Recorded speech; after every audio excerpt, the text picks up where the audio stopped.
الدولي للسينما للجميع. فأول مشاركة عندي في هذا المهرجان هذا. المسألة اللي تتميز الدورة هذه أنه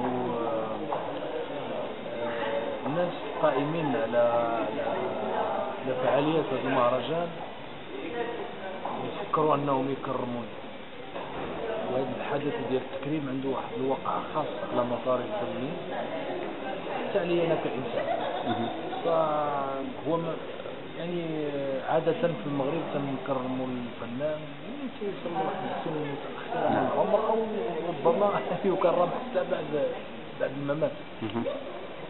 جينا ونجيكم، ولكن أنا أن أكرم وأنا في بداية المشوار فهذا عنده وقع حافز وعنده تأثير خاص. فبالنسبة لي هو مثابة اعتراف مجهود، اعتراف بعدة أشياء، وفي نفس الوقت هو يعني التكليف أكثر من أنه تشريف.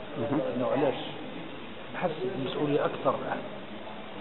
ربما هذا التكريم هذا في مدينة تيزنيت في هذه اللحظة، في المرحلة من حياتي الفنية، قد يكون بمثابة وقفة تأمل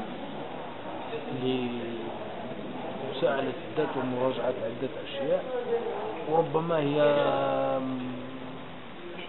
مناسبة باش تجري في عروق دماء جديدة، وربما تكون انطلاقات جديدة أخرى إن شاء الله.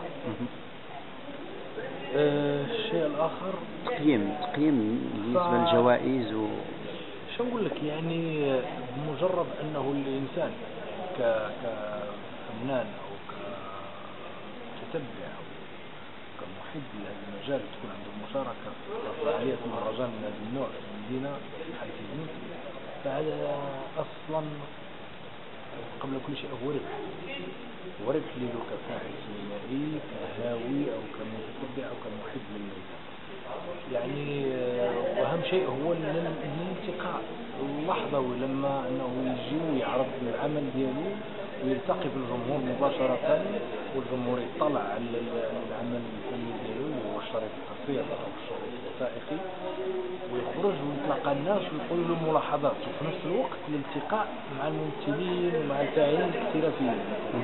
وحتى بالنسبة لي أنا هذه فرصة كنتلاقى مع الناس، كنطلع على الأعمال ديالهم، يعني كنشوف من خلال الأعمال ديالهم كنكتشف يعني طريقة اشتغالهم، كيفاش هما تيفكروا في هذا المجال، يعني كيفاش تينظروا ليه بالنظرة ديالهم، يعني الشخصية أو المهنية.